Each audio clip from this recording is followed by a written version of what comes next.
book 2. Welcome to Jackie's Literary Corner. I am Jackie, and it's time for my wrap-up for May. Now, these are not all the books I read. I've also read listened to 2 audiobooks. So let me talk about those first, since I don't have those to show you. I listened to Why Did They Ask Evans by Agatha Christie, which I heard about that book from Katie from Books and Things.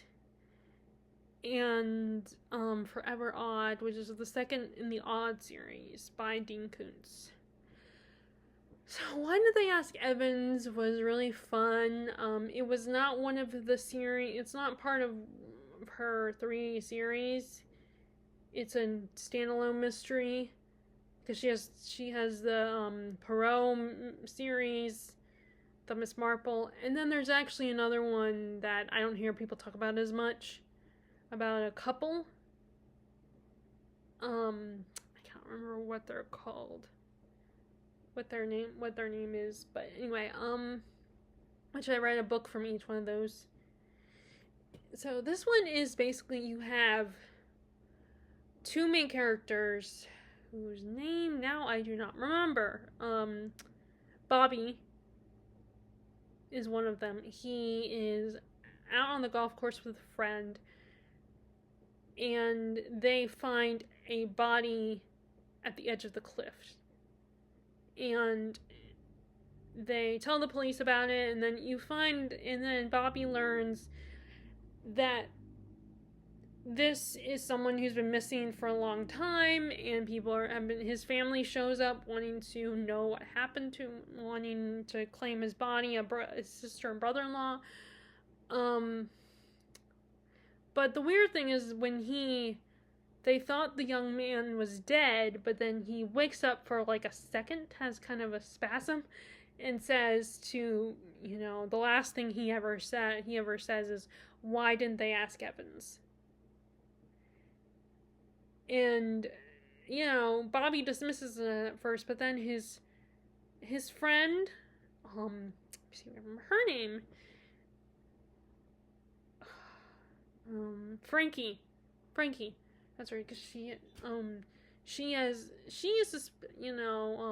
kind of gets involved, and she's the one who figures out that there's more to this than meets the eye. So they decide to solve the mystery, and Frankie goes undercover to meet the family and the people that are connected to the guy that died.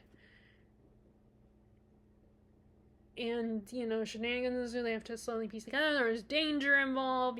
Bobby almost gets killed at one point when someone tries to poison him. Which actually, this happens before they decide to before Frankie goes undercover. And there's a little bit of romance. You get the impression that Frankie and Bobby kind of like each other, that there's feelings between the two of them, that they're in love with each other. And the two of them both get easily jealous when the other one has a potential other love interest. And there's a little bit of classism discussed, because I think her family is richer than Bobby's. So there's a little bit of that going on. But it's not as prominent in the story. It doesn't get in the way of the plot, the mystery, and all that. And it was really very intriguing, lots of twists and turns, and you were still trying to determine. Every time you think who is the one who's guilty, you realize, oh wait, maybe we don't know. There is a doctor character that works at a institute that you're kind of suspicious of, and that he might be supplying the dead guy, and he was supplying the dead guy and his brother some drugs that would not have been good for him. He claims to provide a alternative cure that could cure them of being addicted to, I think it was opium or something. There was also possibly people having an affair, the dead guy's wife having an affair. And it's just, there were so many twists and turns. It was just really fun, and it was still dark, but not too gritty. But I mean, again, this is Agatha Christie. Her stories have a lightness to them. They're not too dark. They're dark enough that you worry about the characters. There were times when both Frankie and Bobby, I was very worried about them putting themselves in danger. And Frankie, of course, has this need to prove herself capable, and and she gets a little cocky at some points and thinks she knows answers. And they're always, and like I said, there's this whole thing where they get jealous of each other because the two of them get close to the people involved in the case, involved in the murder, that might be involved in the murder, and they think, oh, you only like them because you're only siding with them because they're attractive. And also I'm thinking, you guys like each other. Why don't you just admit it? But yeah, this was a really fun little mystery. I do enjoy Agatha Christie's books.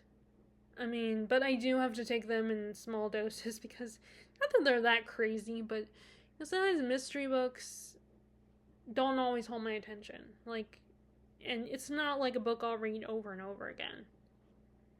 Because I know how it plays out. There's no surprises anymore. And that's what these types of books are about. The keeps you interested is the surprise and not knowing the answers. But I do agree with Katie from Books and Things and her husband that listening to the, an Agatha Christie book is really fun to do. Would be really fun to do. Unless you feel like Agatha Christie unless she bores you, her stories bore you. I do think she's really fun to listen to in the car, or on road trips or something. But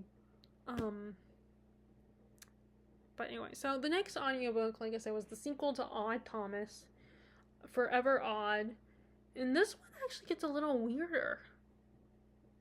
And you also kind of spend more time with the antagonist, with the villain of this mystery. And so Odd is still grieving the loss of Stormy, and he's just trying to live his life in his, and not to, and but then he has a friend his friend has a bone disease. I can't remember what they called it, where his bones are very fragile, and his biological father was abusive and would lose his temper, and thought his mom was cheating, and so Bobby ends up getting not Bobby. His friend, I cannot remember his name. Odd's friend, because of this bone disease, he's very shy and awkward and just doesn't go out that much and keeps to himself, and so he ends up getting kidnapped. And right away, Odd and the police think it's his biological father who showed him and kidnapped him. But you find out that it's not his dad. It's actually some crazy woman who is into the occult and thinks that, and is obsessed with the idea of the occult and feels like she has a spiritual connection to, to otherworldly things, and that she believes that she's immortal because she is, because she is bonded with a snake, some snake spirit, and so his friend had met this woman via calling in for for a type of something, that he could experience when, talking to this woman, trying to be discreet about it, but he ends up getting a little too personal and telling things to her and talking about Odd, and so she thinks Odd, can get her to communicate with the spirit world. And that's why she's, threatening his friend. She's kidnapped his friend.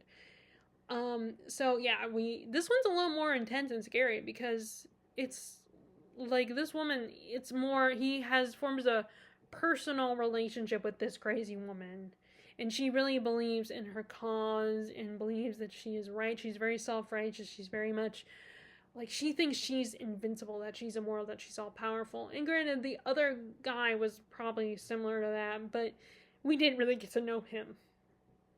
We didn't interact with him, so we don't know what he was like as a person. We just know he was obsessed with serial killers, and he was gonna do a mass killing, and we don't know him as a person, which is fine. But it kind of made it a little scarier when we got to know this woman and we spent time with her and realized that she's batshit crazy. It made it more tense, and also there was a race against time because there was a timer involved, and Odd had to find a way to, how to work around this woman, like make it seem like he was going to give her what she wanted, but then at the last minute he would pull out the rug from under her. So he had to figure out how to work around this woman and manipulate her and gain her trust. And it was just like, I kind of like the second one a little bit better than the first one. If I really thought about it, because it was like there was a lot. It wasn't like we spent more time. Like I said, I really loved that we spent more time with the villain and we got to know her and saw how crazy she was, and I mean, I thought the romance was really sweet in the first book, but I really like that this one explores friendship and not just, the typical romance, or, he finds a new love and everything, which wouldn't make sense anyway, that he would move on that quickly. And I do like how we're exploring grief through Odd, because he didn't lose any, his tragedies were not, he didn't really have grief in the first book, because, I mean, although I guess we had, like, losing the potential of losing the idea of not having a love relationship, I guess you can grieve that when you don't have a loving relationship between your parents, with you and your parents, but anyway, but yeah, so it was, again, another one that was very entertaining, very engaging story. I really like it, and like I said, I can understand the comparison to Stephen King, because he's really good with characters and making them, like, believable and interesting, even the crazy ones that are just plain evil. And also, he does a lot of focus on this small town, this small community, which Stephen King, that's something he does a lot in his books, so I can see the comparisons to Stephen King with his characters and his settings and everything.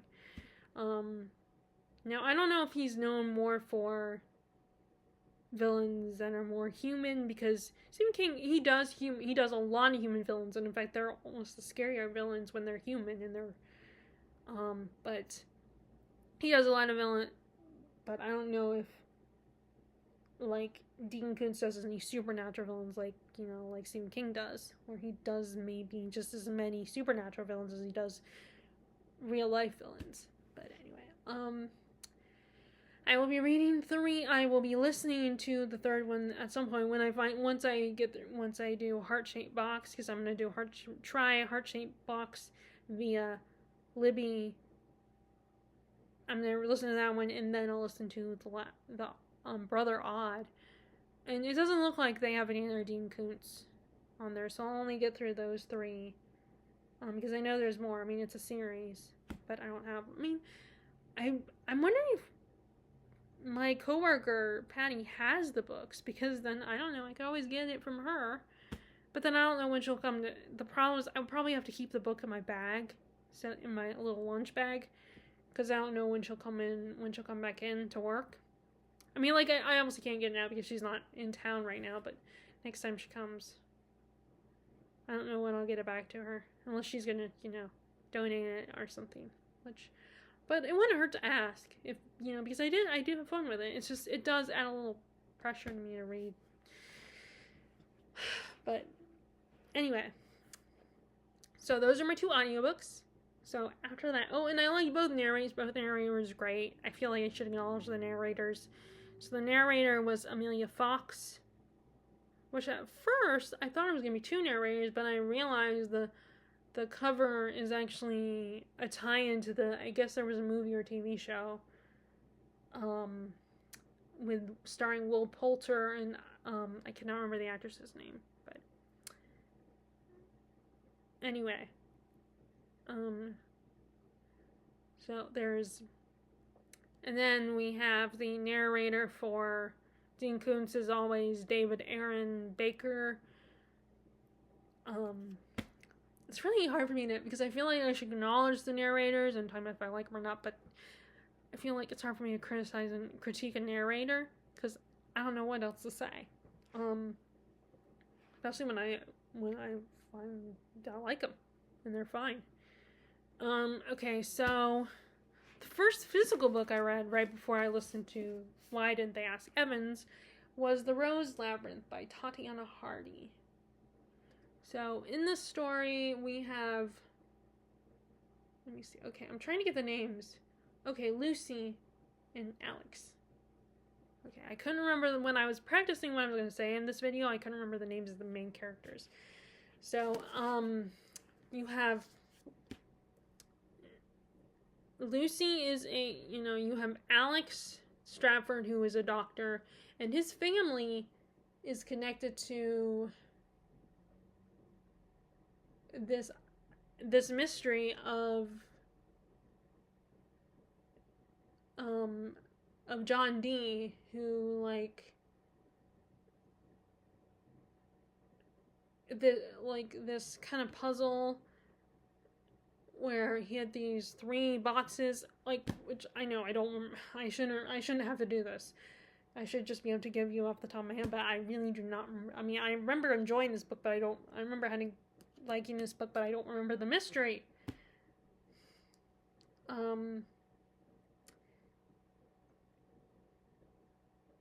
His ideas, were kept in these, his secrets were kept in these boxes, and he hid them, and to open the boxes and find his secrets, there are these riddles, and these riddles are passed down between the family descendants, and that was back in Elizabethan England. Well, in the present day, Alex is part of the family who kept the secret, and he is a doctor, and he currently he's been operating on this. His brother has just had an accident that killed him, and he's currently been distracted by, and his wife divorced him, so he's kind of trying to make sure he gets time with his son, and he's actually working on a patient, this woman Lucy, and I think it's a heart that she needs. He's operating her to give her a new heart. And they end up starting to, form a bond, and Lucy kind of develops a crush on Alex. And she finds out about his family's, she gets involved in the mystery that his family is connected to this astrologer, this guy John Dee, and someone is trying to hunt down and find out the truth, and find out the secret, and find, the mystery, and find, like, this religious group, because they think it's the secret to all and everything, and has a lot of those familiar elements, and she gets involved and decides to help him get to this labyrinth that the title refers to, before these people do, and find out the truth, and find out there's really more to this, like, according to, like, that these people believe there is.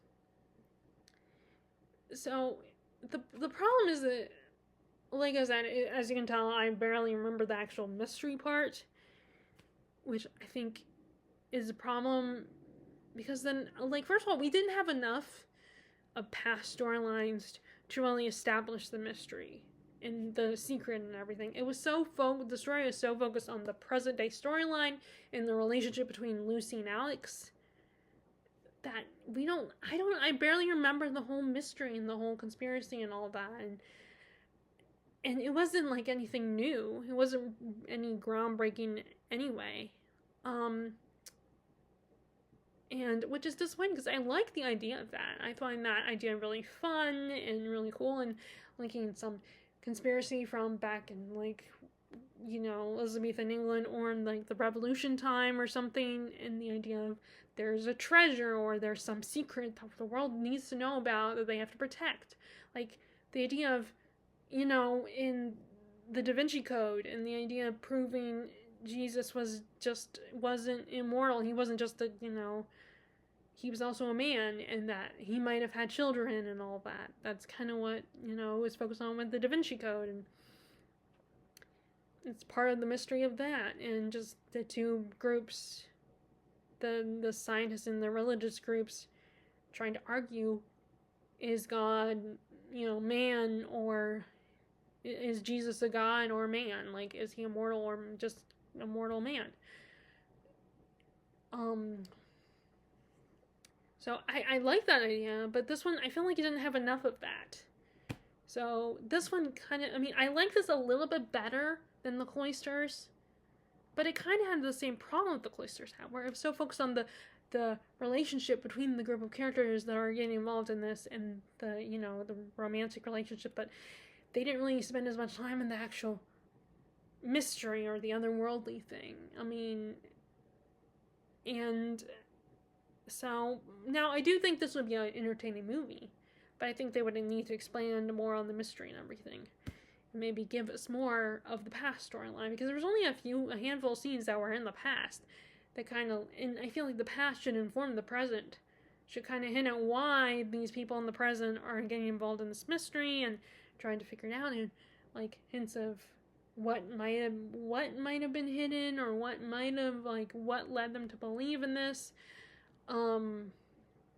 It is interesting, the whole aspect of the cousin, a distant cousin shows up into their lives, and he thinks his mom should have gotten the treasure and everything, or the boxes or whatever, and in the current, Alex and his brother didn't deserve it, because they weren't girls, they were boys, so they don't deserve it. And so that was an interesting question that they posed.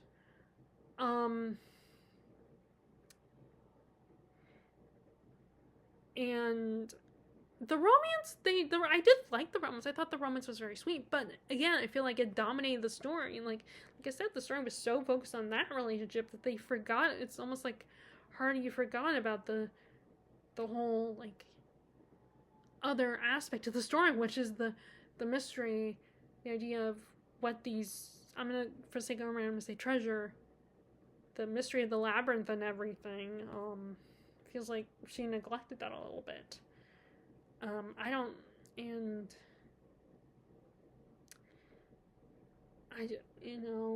But again, like I said, I liked the mystery.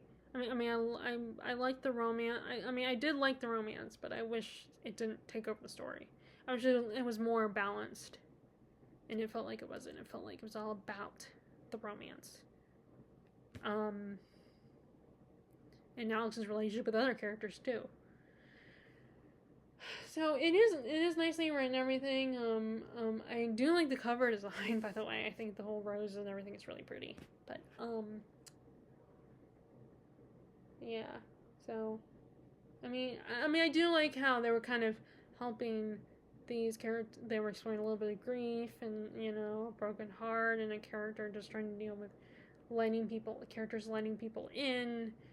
And how Lucy was someone who did not get too emotionally attached to anyone, and then because she, when she got a new heart and everything, all of a sudden she was like open up to the idea of getting emotional, getting into a relationship.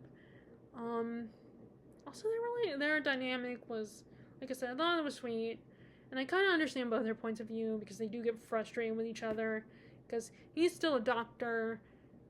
And she just had heart surgery, so of course he's going to be protective and cautious with her. Like, I get that. And I actually kind of understand where he's coming from. And I can also understand Lucy and her feeling of, okay, I'm trying to, have a relationship with you beyond doctor-patient relationship. I like you, and I could see a future with you, and you're just so focused on being doctor. And I feel like him being a doctor probably could potentially have gotten in between him and his ex-wife too. I don't know. I don't remember if they ever hinted at that was the cause of why they divorced, but I imagine it's part of it. I do appreciate that he also was very, wanting to put in the effort to be there for his son. I like that as well. So there was some good stuff on this book, but like I said, if you're looking for, a story that focuses on the mystery and conspiracies and all that, and the whole thing with John Dee and everything, I feel like it's not as prominent in this book as and I think it was a missed opportunity. Okay, so next physical book is The Trial by Franz Kafka. Now, I did in school read his story Metamorphosis, and at the time I didn't really like it. I was kind of annoyed by it. It was kind of like, and part of me was kind of hoping for a more happier ending, which I probably missed the true point and true message of the story, and I read that in, I want to say high school. Not that I was that young, like, it wasn't like middle school or anything. I wasn't like 12 at the time when I read it, but still, I feel like over time, I realized that, well, maybe I missed the point of that one and the message, and they ended it that way for a reason and all that. Like, maybe he was providing commentary for something that I missed. So I do want to reread that at some point. But this was actually one of his works that he didn't finish before he died. And he didn't want it published, but his friend published against his will, like, against his request. This went along with a few others. So I thought that was interesting. It's like, and it does inspire a debate that Jack Edwards did a video on that, discussing that, and how it's like, is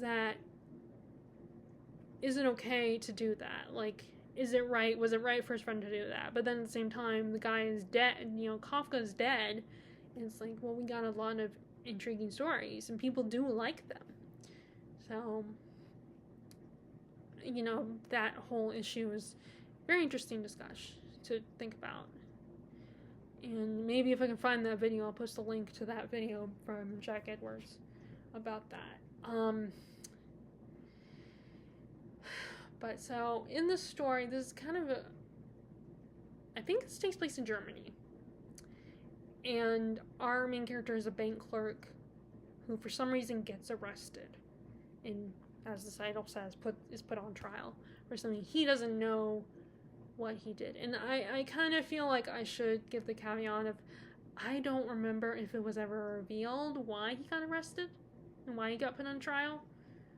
I don't remember, because there were times when I was reading it where I was distracted and there was a lot of noise. I was reading when we were visiting my grandma. So there was, sometimes like, Mom, my grandma would talk. She likes to have the news on 24/7, which is really annoying. And just, so there was a bit of a distraction. So I might have missed them mentioning why he was on trial, why he had been arrested. But anyway, so the whole book involves him trying to understand the courts of this community, of the, this version of reality, and trying to understand how to get around the system, how to get himself out of this. Like, his dad hires a lawyer that's a friend of theirs, but he's not sure if he agrees with the lawyer's approach. And he starts talking to random people that he knows are involved in the court and finding out what they know about all this and what he needs to do. So they give him advice to how to navigate them, how to get himself off of this, especially as long as he's innocent. And there is debate about that. There is, like, because, again, we don't know why he was on trial. So I think there are questions of, are you innocent? Like, maybe you think you are, but maybe you're not. I feel like there's a lot of that going on. This was definitely really intriguing and a really interesting read. It's not a fun read, and I feel weird using the word enjoyable, but it's definitely a read, something to think about, very thought-provoking, and how, like, I think it is a criticism on the system of government, in the legal system and everything, and how it all works, and just the idea of this guy, we don't know what he did. He just gets arrested and put on trial, and they won't let him ask what's going on, why he's on trial. He's just like, you don't get to ask questions, you're under arrest, so you are on trial, so you cannot ask questions. And every time he tries to defend himself and gets angry because he feels this injustice of this, it just makes him look bad, makes him look crazy. like makes him look even more guilty according to the courts. And he also learns that everybody that, knows anything, even down to the guy who does the paintings for the building, the portraits of the judges and stuff, all those people, they all work for the court in some way. And like I said, they try to help him out, give him advice. And at one point he kind of wants to defend himself, but there are some people who are like, I don't know if you can.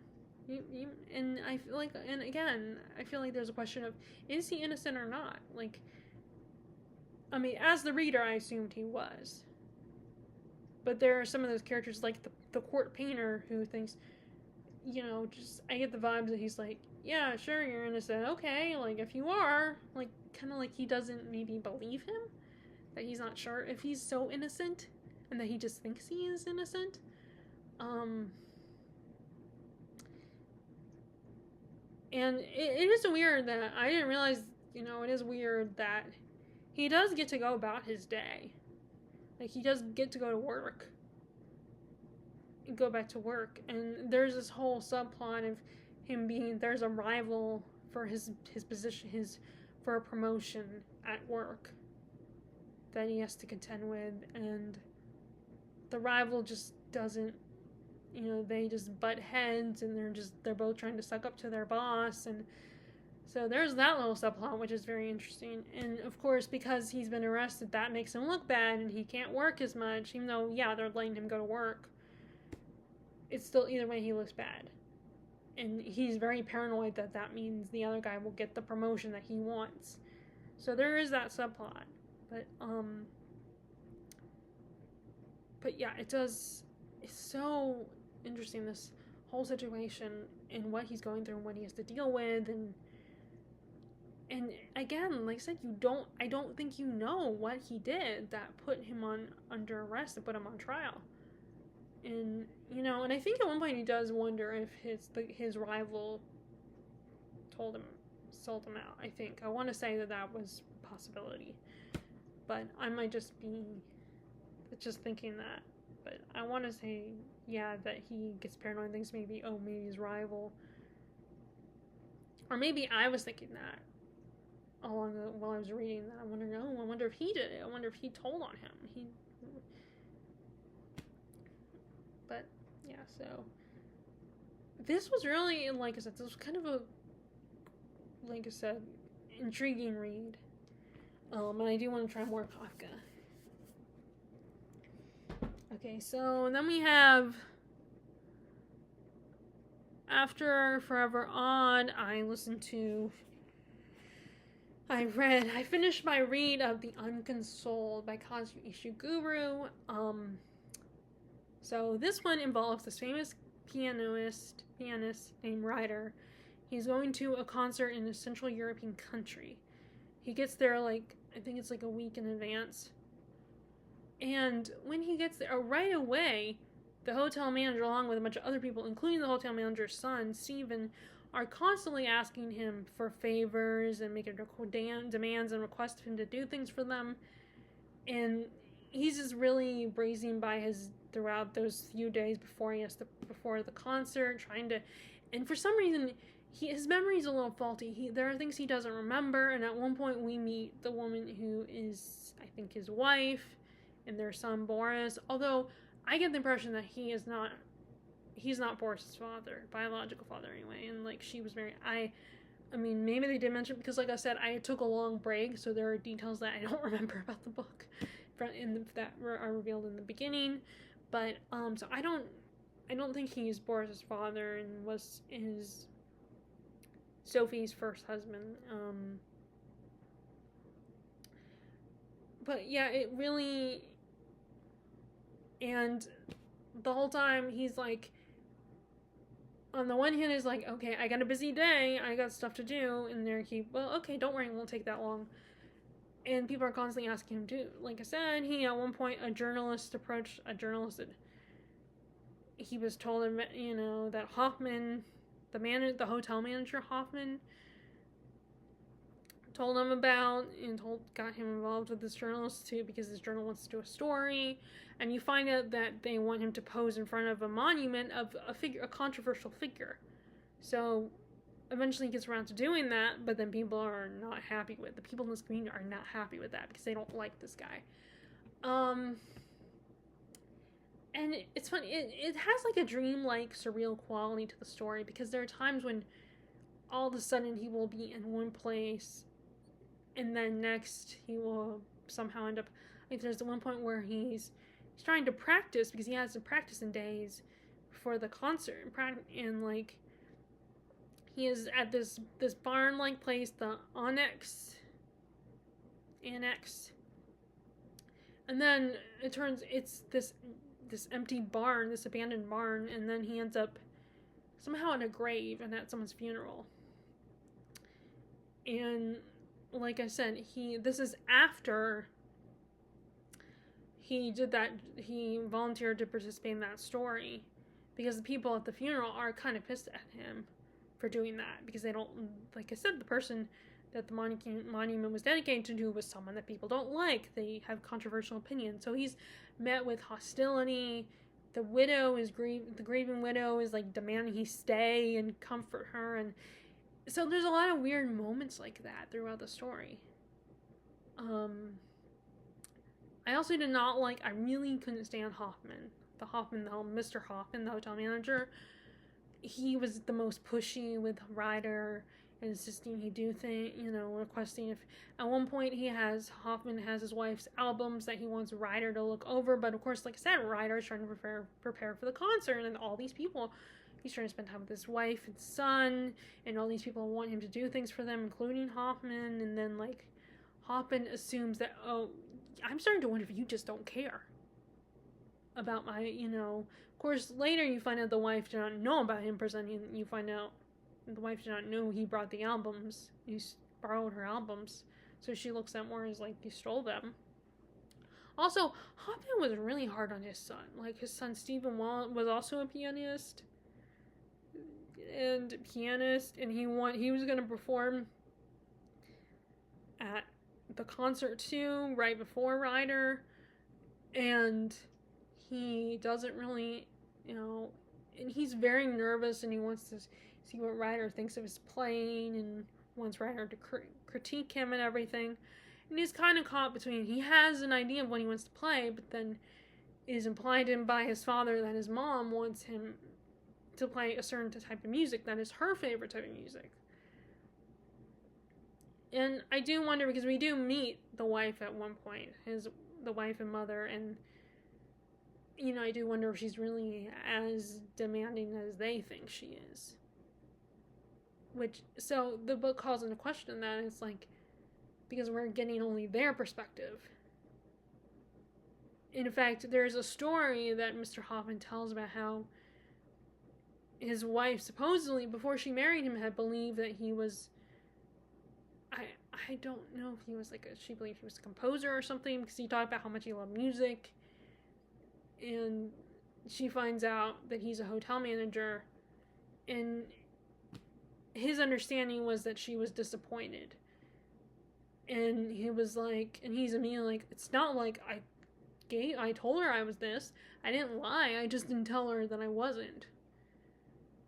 So it's like, is it just his interpretation, and maybe he's wrong, and maybe things are not what he thinks with the wife? And he seems, by the end of it, when talking to his wife, he seems kind of pathetic and kind of a loser in a way. And already, like I said, I did not like him, because just the way he entered with Ryder, and how pushy he was, and Ryder at one point has to tell him to back off of him, and tell him he kind of snaps, because he's so submissive to everyone else that finally he gets so frustrated that he will snap at people, and they're completely caught off guard by that. It was also interesting that how Ryder, when he would talk to Sophie, and if they haven't talked for a little bit, and all of a sudden she will bring up how they need to talk, how his career is getting in the way of him spending time with them, and how he needs to be nicer to be a better father to Boris, and spend time with him, because he loses patience with Boris a lot. and but it feels like, but then he's like, I don't know what are you talking about? Like, he's very confused. And what I interpret that as, that maybe it's a way to show that he doesn't listen, that they don't communicate in their relationship.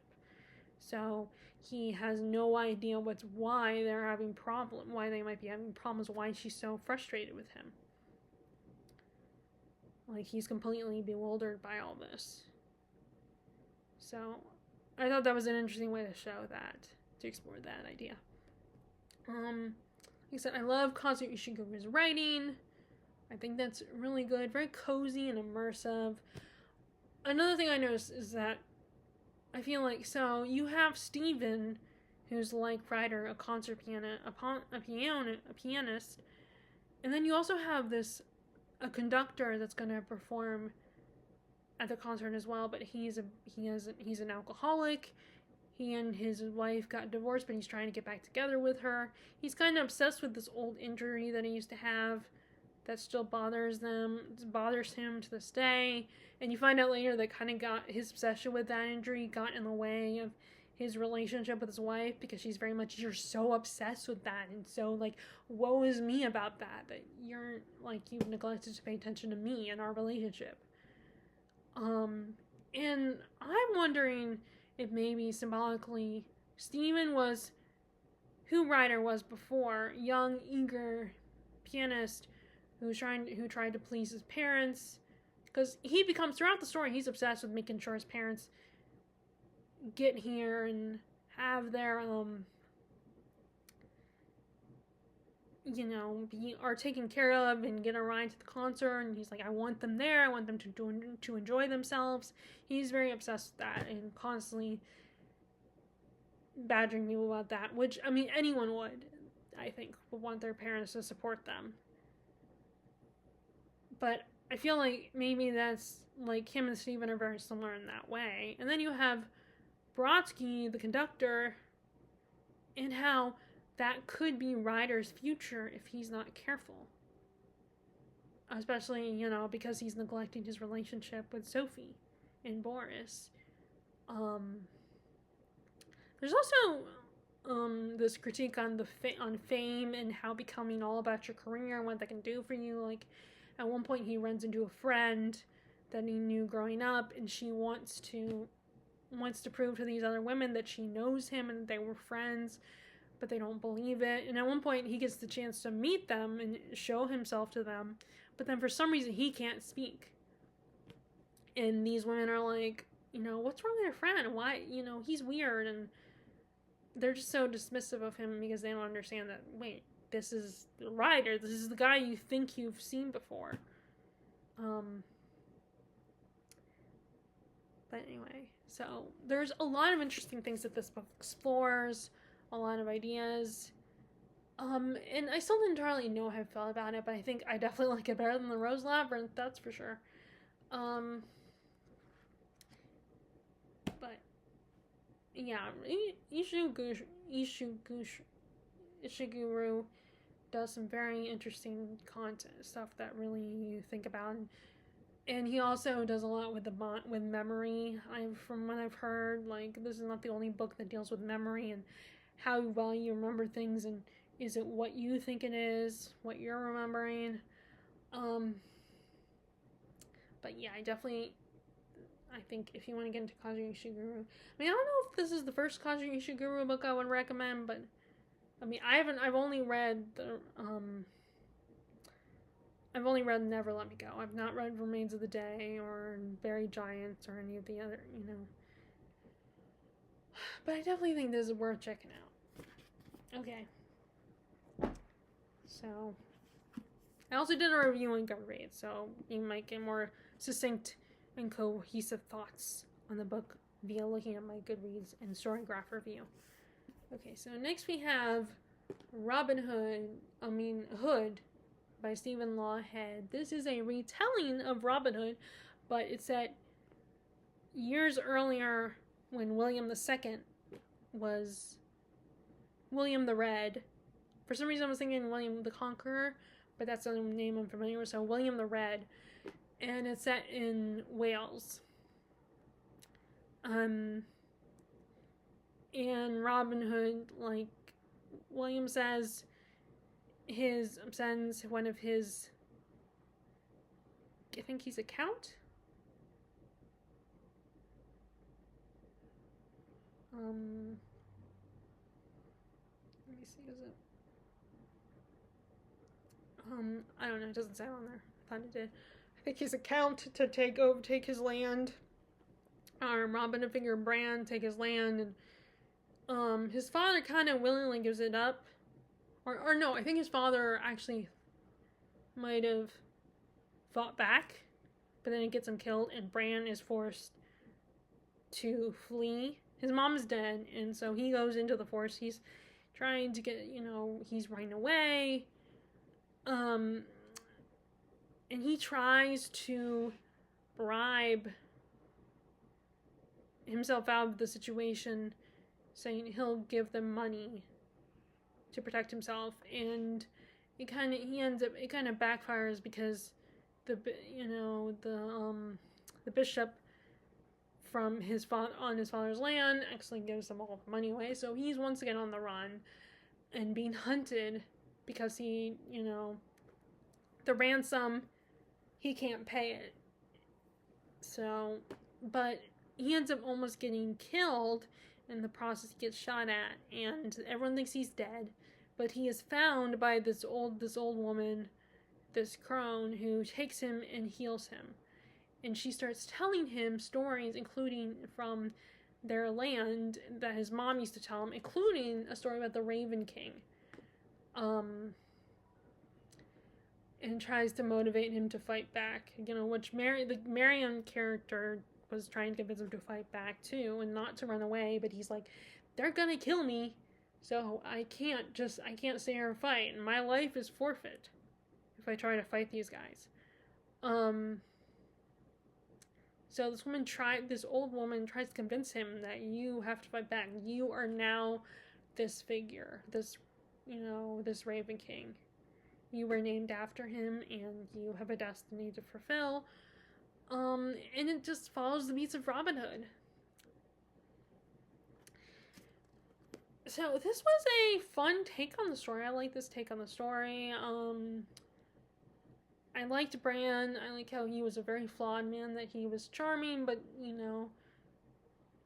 he wasn't eager to join the fight, and he was gonna run away, and how, he had to get to that point where he felt like he could fight back. I like how it does its own twist on the whole Robin Hood story, and it's a different setting, a different time period, different bad guys, so there's different problems. The Crusades are not involved in the story.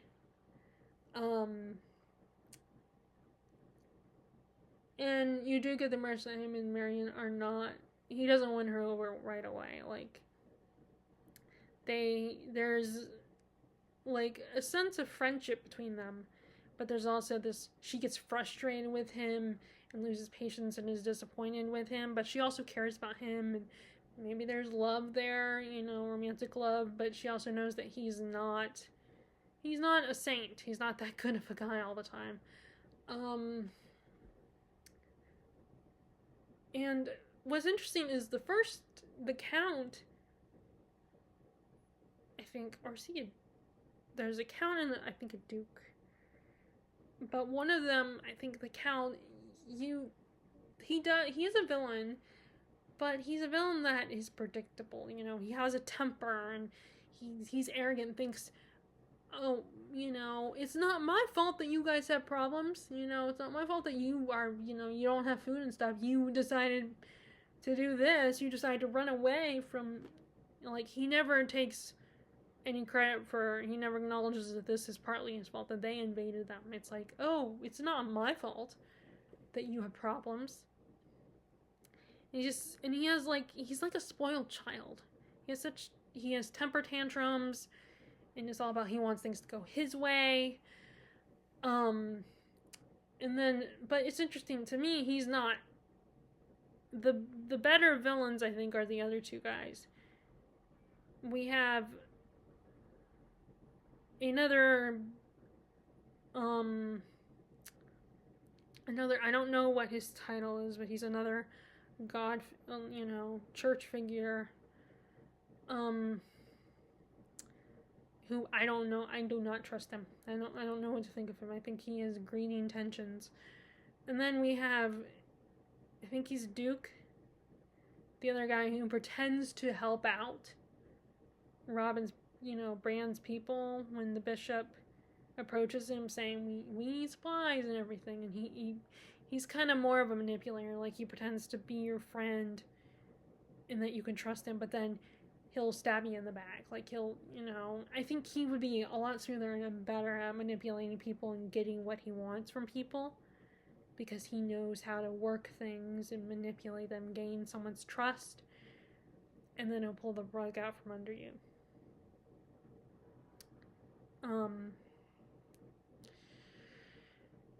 And then we have the, the Tuck. He's a very likable character. He,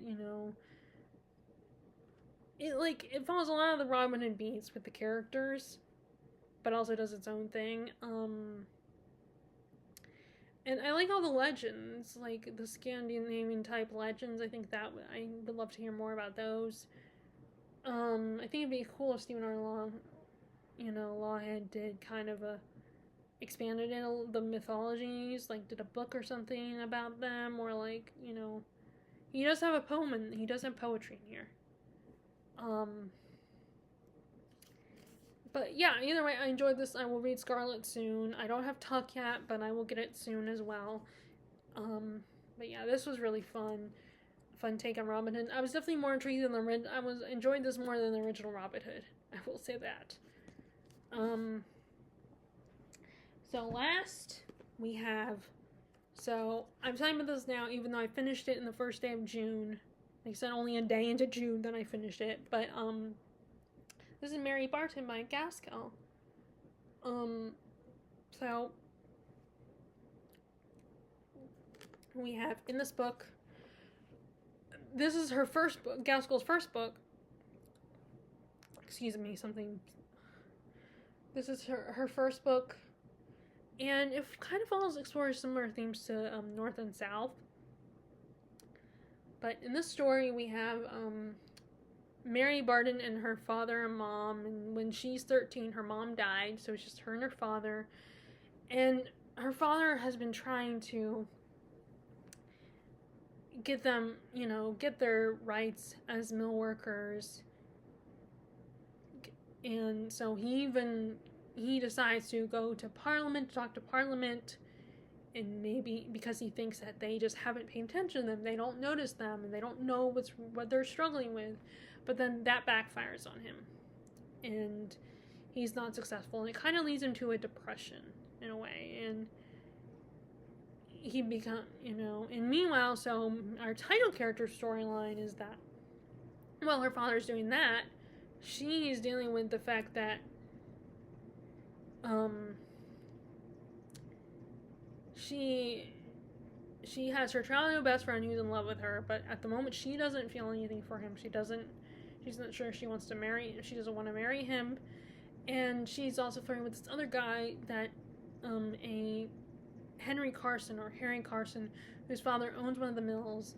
He's handsome, he's entitled, he's good looking, and she's flirting with him. But when Jem proposes to her and she initially rejects him, she actually, seeing how distraught he is, she realized that she actually may have feelings for Jem after all, and could see a future with Jem. So she tries to break it off with Henry, and that does not go well. Henry thinks, oh, you're just messing with me. You just want me to propose to you. You're just trying to motivate me to propose to you. And including Mary's, and he also gets help from Mary's coworker because Mary decides to become a seamstress, and knowing so that their family can, be financially stable. And one of her coworkers, Lucy Leadbitter,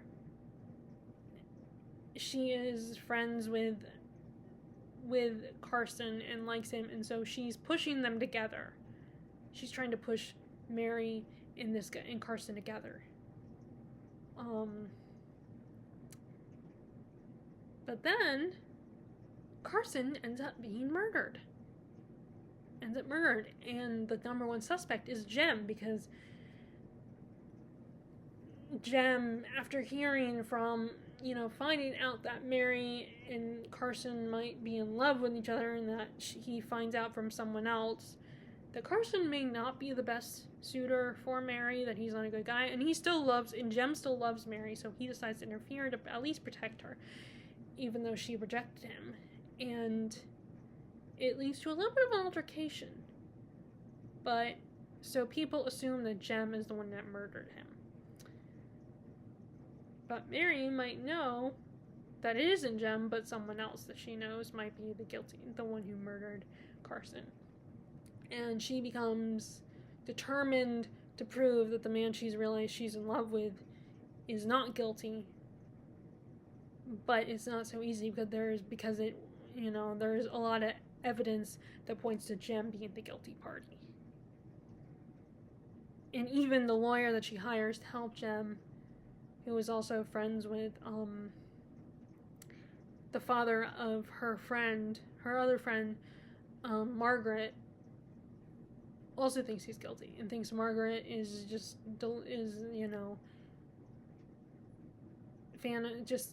imagining and just has wishful thinking that he's innocent. So I really like, this one is a lot more interesting. I still love North and South, but what's actually really cool about this one is, yes, it explores similar themes and even has similar relationships. Like Jem and his mom are very close. His younger siblings both died. His dad already died, so it's just Jem and his mom. So she's very protective of him, and she does not trust Mary. And when she finds out that Mary might have, been with Mr. Carson, she's like, oh, she's such a hussy, and just does not, and blames her for when Jem is convicted, because in a way she was involved. So that's the same thing with the mom, and Miss Thornton it's just John Thornton and his mom, and she's very protective of him. She's very much, you're my little boy, and she doesn't like Margaret Hale. She doesn't trust her. She just doesn't, and so, and then the other relationship is like Mary is very close with her father. They have a strong relationship, and just like Margaret and her father, Mr. Hale, were very close. But, he was a little absent. Like, both Mr. Hale and Mr. Barton are both a little more absent-minded. But the biggest difference is Mr. Barton is he's absent because he is angry and frustrated and disappointed, wants better things for his class, is trying to fight for them. While Hale was a priest. And that also brings us to the other thing, which is that the Hales were on the outside looking in. They were from the south of England. They were country folk. While you have the Bartons, who are in the thick of this. They also work on the mills. They're from this city, so they aren't really, it affects them. They are part of it. While the Hales were not a part of it. They were on the outside looking in. And so Mary has more of an understanding than Margaret does. Like, Margaret just wants to help because she likes these people. She likes the family that she became friends with. Like, Nicholas and his daughters formed a relationship and cared about these people and saw their suffering and wanted to help them, and she doesn't think people like Thornton are treating them fairly, so she wants to get involved, but she also doesn't understand it. She's on the outside looking in and just doesn't really, her feelings towards her connection to it is not as strong. Like, she's not obligated, she doesn't have any personal stake in the situation, actually, she kind of does a little bit, because if the mill went under and Thornton lost lost it, then it would, it could potentially affect her and her dad, her and her father, because he's the one who helped them find a home and stuff. So I don't know if financially they would be affected. So they might be affected. I don't know. It's like I said, you need to reread the book. But anyway. And then, but yeah, in this book, in Mary Martin, they are personally affected by it. We know for sure they will be. And the situation, the conflict with the mill owners and the mill workers, and I also like, Mary kind of gets really involved. She takes action. She gets involved in protecting. I mean, Margaret doesn't have to, of course. Although she does help people. She provides them food and talks to them, spends time with them, but she doesn't have to be as actively involved in helping if she doesn't want to. And she doesn't really, there's really not very little she can do to help them, and these people might not want her charity.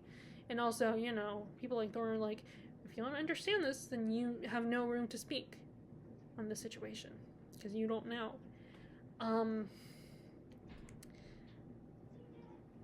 So it's a little more complicated in that situation. So, like it's like Mary has a right to be involved. And then, of course, this one focuses, I think, a lot more on the conflict between the mill workers and the managers. I think there's a lot more focus of that than in North and South, because North and South focuses on the romance, and like I said, the Hales are on the outside looking in. So they're kind of just learning about this. When this one talks about it a lot more. Now, this is her first book, so it kind of makes sense that she's more focused on that in this book, because that's probably something she wanted to talk a lot about and explore. Elizabeth Gaskell did. So of course she's going to talk about it more in this one.